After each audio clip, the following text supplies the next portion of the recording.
Okay, good evening, guys. I want to run um, a top-down analysis from a weekly time frame, drawing emphasis on structure, liquidity points, and inducement and how it influences price.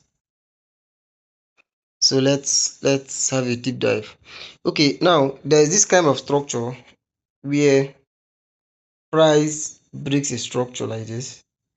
I know if price breaks the structure here, price should come down. This is the regular structure, then price continues. Yeah. But now there is this type where price breaks where let me sorry about that. Where price breaks a structure. Now instead of coming down, price does an extensive range. Now forms a form of inducement and rallies up, then comes back in the long run to take out this inducement to find base in this region or down in this region, whichever the case is, and then rallies rallies high and price continues. Now that is what we are expecting. This is what we're expecting on a weekly time frame. Now look at this weekly projection. You can see price has done break of structure here. Price did a rally up here, give us an induced liquidity point here and rallied up, and now price is coming back. So where we're expecting price is to come and take out this low, find a base in this inside this region, either within the range of this structure or above it, depends on what we see here on a smaller time frame. Then rally high, but in this case you can see that rallied high, so we're expecting the rally down back and continuation. That's pretty much okay. Now that being established, it is a weekly time frame. We don't just lie down and start waiting for a weekly time frame to to form out. But now the base of our concept has been established. So then we go to a smaller time frame to find what clarity. In this case, a smaller time frame is the what daily is the daily time frame. Okay, on the daily time frame, as you can see clearly, now price on a daily time frame, this point of liquidity is an individual structure. As you can see here. Now price formed structural point going up. And now this first structural point, it did not come down into a point of proper point of interest or proper liquidity or demand, whatever you want to call it. Then price rallied up, did another smaller structure in this region and continued. Now pay attention, because of those demand zones that were not filled up, price will see those areas as point of breathing points. So pay attention, you realize something. Price did the same thing here. Now this region, it didn't come down into a demand. Let me go to a 4 hours time frame for clarity. It didn't come down into this demand zone to find base or point of interest or liquidity zone, whatever you call it, or order block, whatever you call it, to find base and price valid high.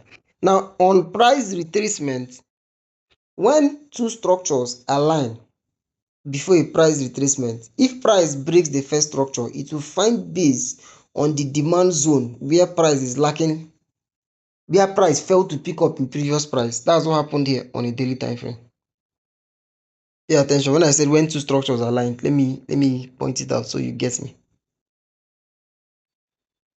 Now structure number one here, structure number two here, before the rally up. Now because of these two structures aligning, when price started coming back, price will not just take out the first structure, but price will go to take out the demand zone of the previous price, which is what this region. As you can see, price did that, and now we are expecting price to go back to liquidity point of this region that is formed, which is deep inside this place. And now we'll see that clearly where on a smaller time frame. So we'll go to the 4 hours time frame for clarity.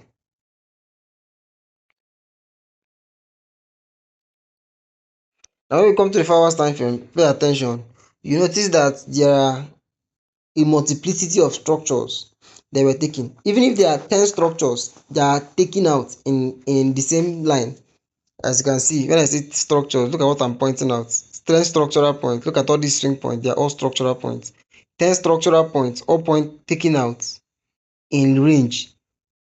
Like it did the takeout with this massive long range. And I told you why price came to this region was because of this higher time frame demand zone that was not taken. That's why price came and took out this zone before talking about retracing into this dip.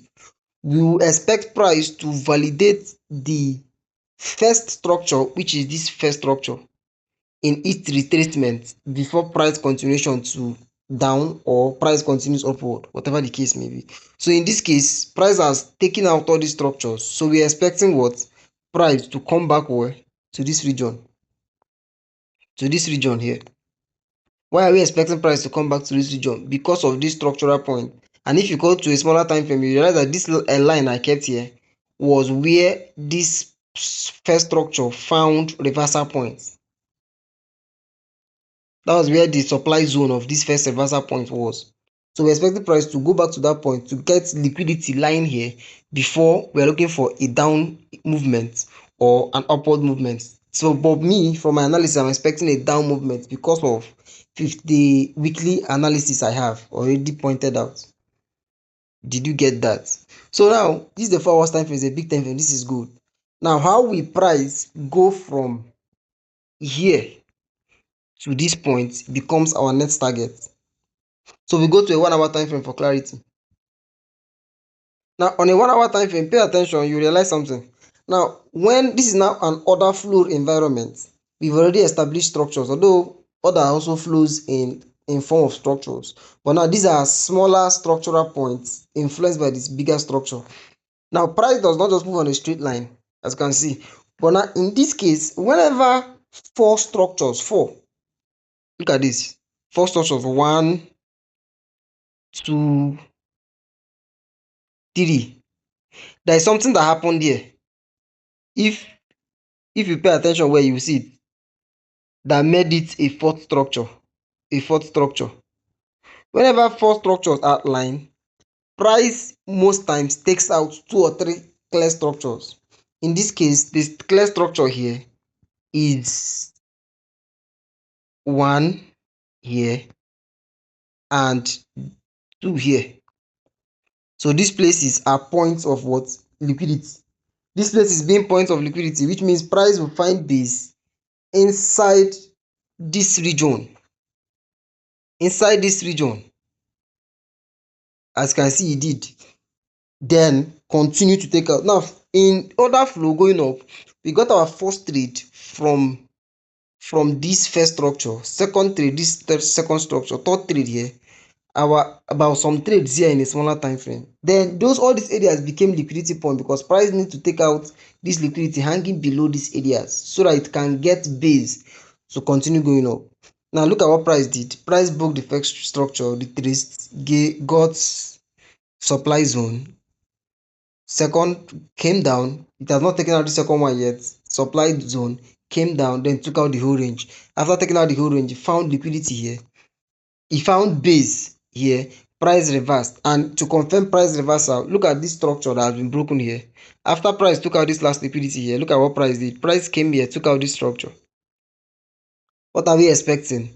If two things, price inducement from this region and higher prices, or price running down to base in this region, then higher pricing, where are we expecting price to come to take out this high, to take out that high? Did you get? So it's just having a clear-cut storyline and then understanding where liquidity is and how inducement influences liquidity.